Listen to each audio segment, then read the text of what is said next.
नमस्कार मित्रांनो, मी श्री यू.डी. पाटील, सहाय्यक प्राध्यापक, भूगोल विभाग, कला वाणिज्य विज्ञान महाविद्यालय पलूस आपलं स्वागत करीत आहे. आपण BA भाग 1 सेमिस्टर 2 भूगोल पेपर नंबर 2 मानवी भूगोल या विषयाचा अभ्यास करीत आहोत. Syllabus of human geography introduce from June 2018. मानवी भूगोल या अभ्यासक्रमाची ओळख जून 2018 पासून आपल्याला झालेली आहे. आणि या विषयामध्ये मित्रांनो 4 मॉड्यूल्स किंवा प्रकरण आहेत. मॉड्यूल फर्स्ट ह्यूमन जिओग्राफी, मानवी भूगोल. मॉड्यूल सेकंड पॉप्युलेशन, लोकसंख्या. मॉड्यूल थर्ड सेटलमेंट, वसाहती. मॉड्यूल 4 ॲग्रिकल्चर, कृषी. अशा 4 प्रकरणामध्ये हा अभ्यासक्रम विभागलेला आहे. यापैकी मित्रांनो मी पहिली 2 प्रकरण आपल्याला शिकवणार आहे. तिसरं व चौथं प्रकरण डॉक्टर SM कांबळे सर आपल्याला शिकवणार आहेत. पहिल्या 2 प्रकरणापैकी पहिलं जे मॉड्यूल आहे ह्यूमन जिओग्राफी, या प्रकरणाची आपण सुरुवात केलेली आहे. मानवी भूगोल विषय प्रवेश किंवा ओळख असं त्याला नाव आपण दिलेलं आहे. आणि मित्रांनो ह्यूमन जिओग्राफी मॉड्यूल फर्स्ट मध्ये आपल्याला meaning and definitions of human geography म्हणजेच मानवी भूगोलाची अर्थ किंवा मानवी भूगोलाच्या व्याख्या आपल्याला अभ्यासायच्या आहेत. नेचर ऑफ ह्यूमन जिओग्राफी, मानवी भूगोलाचं स्वरूप आपल्याला अभ्यासायचं आहे.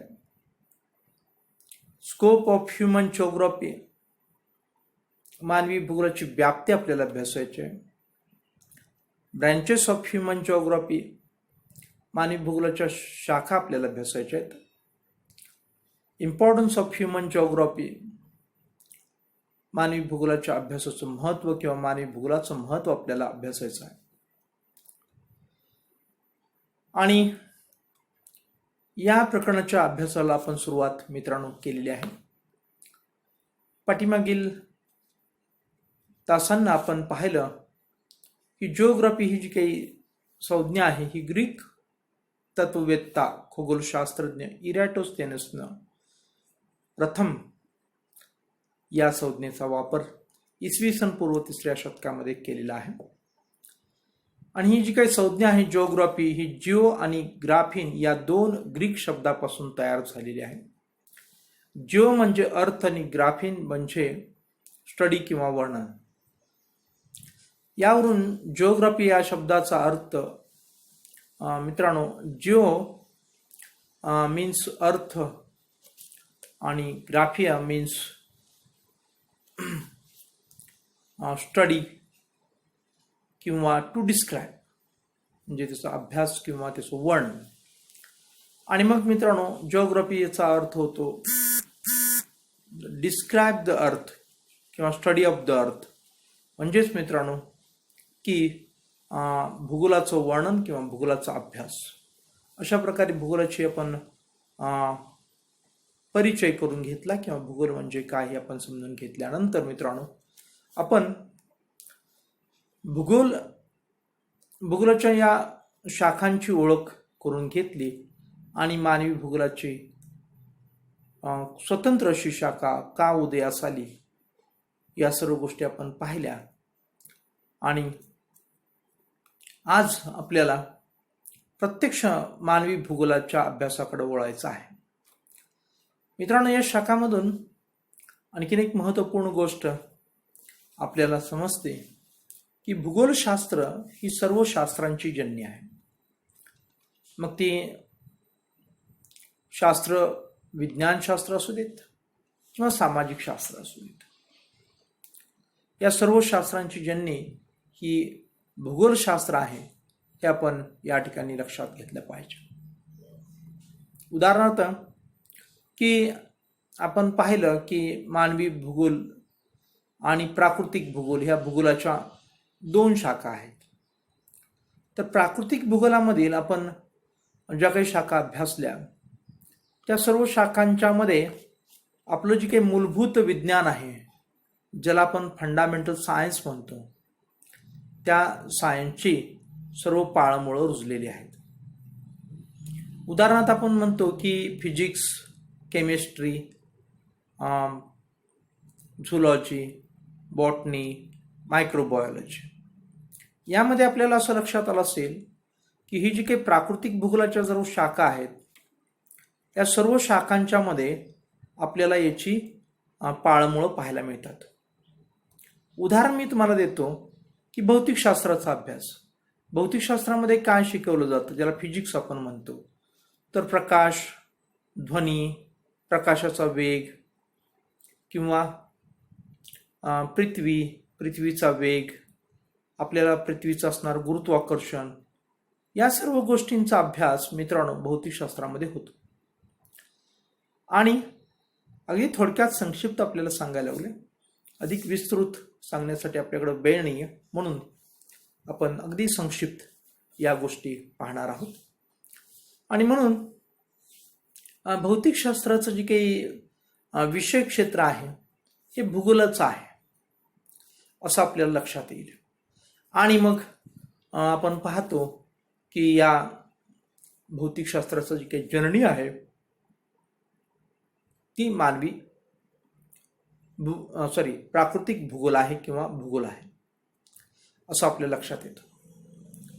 तर मित्रांनो, दुसरं जी काही शाखा आपण मूलभूत विज्ञान, ज्याला फंडामेंटल सायन्स आपण म्हणतो, त्या सायन्सची शाखा म्हणजे केमिस्ट्री. हे केमिस्ट्रीची जी काही मूलद्रव्य आहेत, ही मूलद्रव्य आपल्याला या निसर्गातूनच प्राप्त होतात, या पृथ्वीतूनच प्राप्त होतात, किंवा या प्राकृतिक भूगोलांच्या अनेक शाखा आहेत, या शाखांच्या मध्ये ही मूलद्रव्य आपल्याला पाहायला मिळतात. उदाहरणार्थ पहा मित्रांनो की आपण अनेक असणारी जी काही खनिज आहेत किंवा धातू आहेत, हे सर्व या धरणी मातेमध्ये आपल्याला सापडतात. तर रसायनशास्त्रामध्ये मित्रांनो वायूंचा अभ्यास केला जातो, आणि हा अभ्यास किंवा हे वायू या पृथ्वीचं असणार जे काही वातावरण आहे, या वातावरणाचा अविभाज्य घटक आहेत. म्हणजेच तुम्हाला असं म्हणता येईल की या रसायनशास्त्राची असणारी जी काही पाळंमुळं आहेत, ही सर्व या प्राकृतिक भूगोलामध्ये लपलेले आहेत. प्राकृतिक भूगोल म्हणजेच नैसर्गिक भूगोल, नैसर्गिक भूगोल म्हणजेच भौगोलिक भूगोल, किंवा त्याला आपण पर्यावरणीय भूगोल असंही म्हणू शकतो. तर या असणारी जी काही मूलद्रव्य आहेत किंवा खनिज आहेत किंवा धातू आहेत किंवा जी विविध गॅसेस किंवा वायू आहेत, हे सर्व रसायनशास्त्राच्या अभ्यासाचे घटक आहेत. आणि हे सर्व घटक आपल्या प्राकृतिक भूगोलाचे किंवा भूगोलाचं अविभाज्य अंग आहेत. म्हणजेच यांची रसायनशास्त्राची सगळी पाळंमुळं आपल्याला या भूगोलामध्ये पाहायला मिळतात. म्हणजे असं आपण म्हणू शकतो की किंवा तज्ज्ञ मंडळी म्हणतात, आपण म्हणण्यापेक्षा, की सर्व विज्ञानांची जननी भूगोलशास्त्र आहे, तसंच रसायनशास्त्राची जननी सुद्धा भूगोलशास्त्र आहे, हे या ठिकाणी आपण लक्षात घेतलं पाहिजे. यानंतर आपण मूलभूत विज्ञान, ज्याला फंडामेंटल सायन्सची तिसरी ब्रँच येते, ज्याला आपण प्राणीशास्त्र म्हणतो.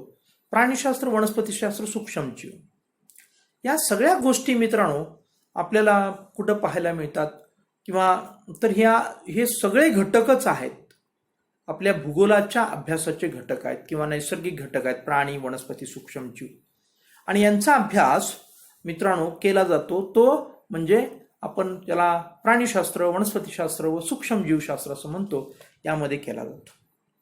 म्हणजेच मित्रांनो की सर्व किंवा या प्राणी, वनस्पती आणि सूक्ष्म जीवशास्त्र या तिन्ही विज्ञानांची जी काही पाळमुळं आहेत ती भूगोलामध्ये आहेत, खोलवरती रुजलेली आहेत असं आपल्याला म्हणता येईल. आणि थोडक्यात आपण असंही म्हणू शकतो की ही जी काही भूगोल आहे किंवा प्राकृतिक भूगोल आहे ही या असणारे जी काही प्राणीशास्त्र, वनस्पतीशास्त्र व सूक्ष्म जीवशास्त्र यांची जन्य आहे किंवा यांच्यावरती आधारित हे आहे असं म्हटलं तरी चालेल. आणि म्हणून सर्व शास्त्रांची जननी भूगोलशास्त्र आहे, हे आपण विसरून चालणार नाही.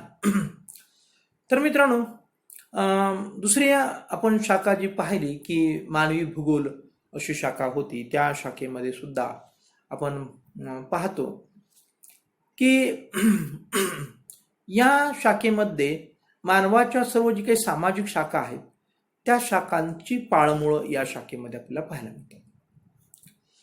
यासाठी म्हणजे आपण एक शाखा पाहिली समाज. समाज म्हणजे मानव हा निसर्गाचा घटक आहे. दुसरी शाखा आपण पाहिली मित्रांनो, त्याच्यामध्ये इतिहास हा भूगोलाच्या रंगमंचावरती घडतो, याचा आपण उल्लेख केला.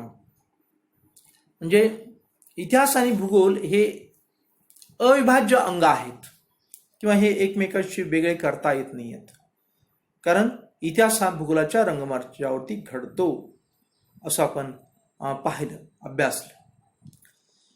तिसरी शाखा आपण आर्थिक शाखा. सगळे आर्थिक घटक आहेत हे मित्रांनो पूर्णपणे आपल्याला निसर्गावरतीच अवलंबून असलेले आपल्याला पाहायला मिळतात.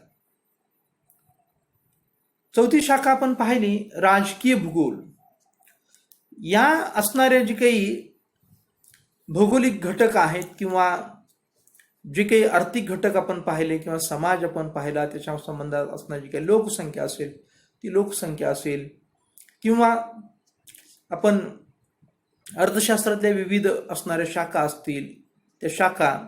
याचबरोबर मित्रांनो आपण इतिहास पाहिला तर इतिहासकालीन ज्या काही घटना आहेत या सर्व घटना निश्चितपणे आपल्या सध्याच्या असणाऱ्या राजकारणावरती प्रभाव टाकतात, म्हणजेच राजकीय भूगोलावरती प्रभाव टाकतात. आणि थोडक्यात असं आपल्याला म्हणता येईल, आपण पुढं मागं अधिक विस्तृत या गोष्टी चर्चा करू, की मानवी भूगोलाच्या सर्व शाखांमधून आपल्याला सामाजिक शास्त्रांचा उदय झालेला आहे, ज्याला आपण इतिहास, नागरिकशास्त्र, अर्थशास्त्र असं आपण किंवा राज्यशास्त्र म्हणतो. या सर्व शाखांचा उदय मानवी भूगोलातून झालेला आहे असं आपल्याला म्हणता येईल. अशा प्रकारे आज आपण मानवी भूगोलाचा आणखीन एक पैलू किंवा भूगोलाचा आणखीन एक पैलू म्हणू की ज्यामध्ये आपल्याला लक्षात आलं की सर्व शाखांची जननी किंवा सर्व विज्ञान ज्याला आपण म्हणतो मूलभूत विज्ञान आणि सामाजिक विज्ञान किंवा समाजशास्त्रे यांची जननी हे भूगोल असल्याचं आपल्याला लक्षात आलेलं आहे किंवा आपण यावरती प्रकाश आपण टाकलेला आहे. आणि या सर्व गोष्टी मित्रांनो आपल्याला अत्यंत महत्त्वपूर्ण आहेत. तर यानंतर आपण मानवी भूगोलाची जी काही ऐतिहासिक पार्श्वभूमी आहे ही पार्श्वभूमी आपल्याला अभ्यासायची आहे. वास्तविक पाहता मानव हा अत्यंत उत्सुकतेने, जिज्ञासेने निसर्गाकडे पाहतो. त्याच्यातील शोधक वृत्ती त्याला निसर्गातील अनेक उपयुक्त घटकांची माहिती मिळवून देते. आणि मित्रांनो ही जी काही शोधक वृत्ती आहे या शोधक वृत्तीच्या आधारेच मानवानं या निसर्गातून किंवा त्याला आपण भूगोल म्हणालो त्या भूगोलातून अनेक गोष्टींचा शोध त्यानं लावला.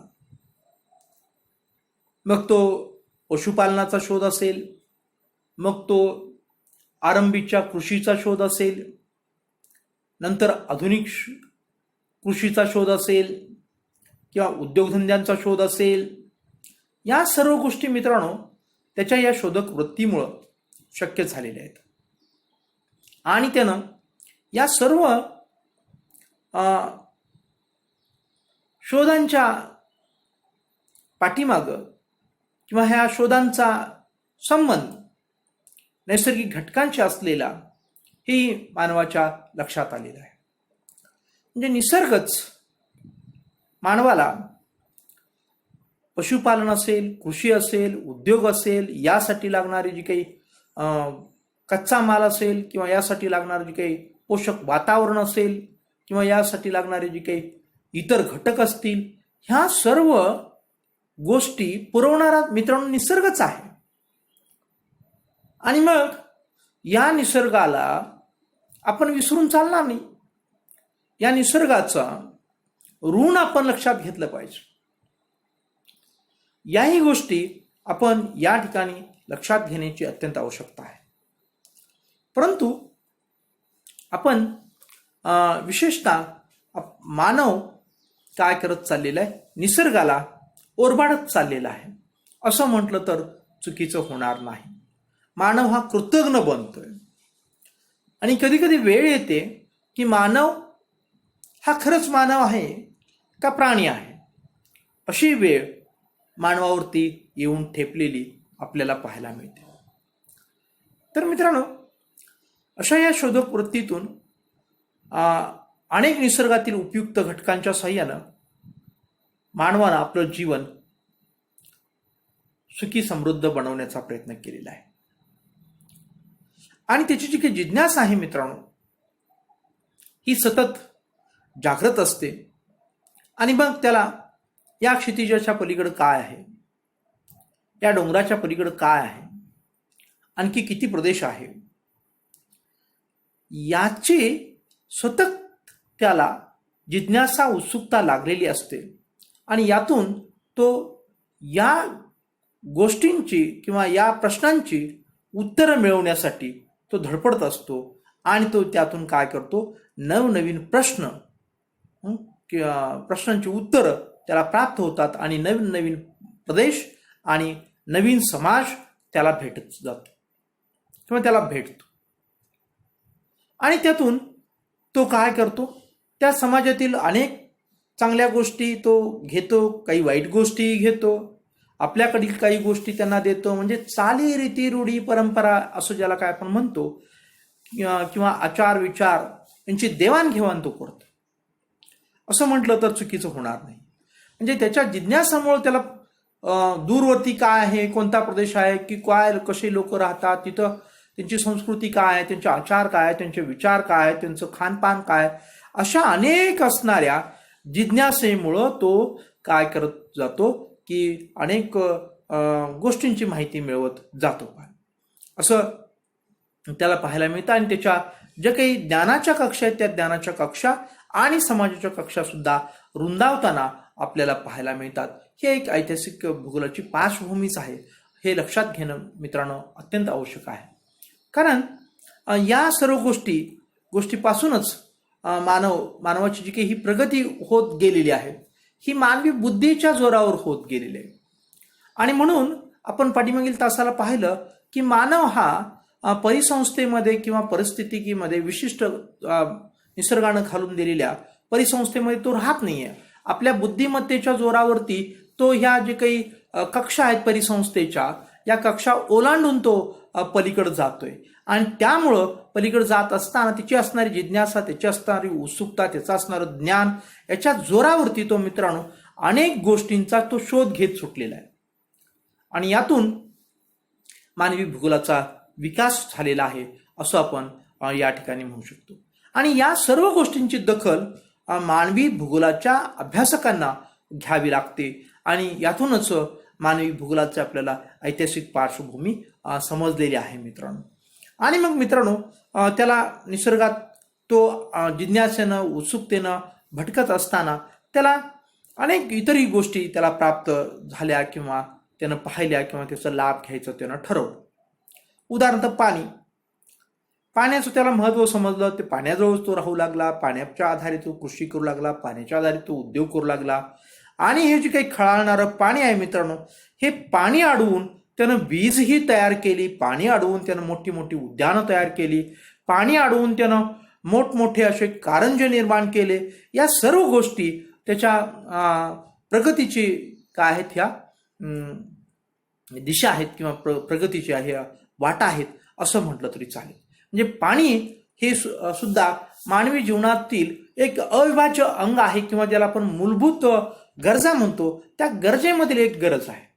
आणि या गरज फक्त पिण्यासाठीच नाहीये, तर इतर अनेक गोष्टींच्यासाठी त्यानं आपल्या बुद्धीच्या जोरातून त्यानं शोध लावला की पशुपालनासाठी पाणी लागतं, शेतीसाठी पाणी लागतं, आणि मग त्यातून त्यानं काय केलं, जलसिंचन या गोष्टीचा त्यानं विकास केलेला आहे, किंवा उद्योगधंद्यासाठी पाणी लागतं. या सर्व गोष्टी बरोबरच त्यानं उद्योगधंद्यांना किंवा स्वतःच्या निवासस्थानी लागणारी जी काही ऊर्जा आहे किंवा ती इंधन आहे, ही गरज भागवण्यासाठी पाणी अडवून त्यानं त्याच्यावरती वीज निर्मिती सुद्धा केलेली आपल्याला पाहायला मिळते.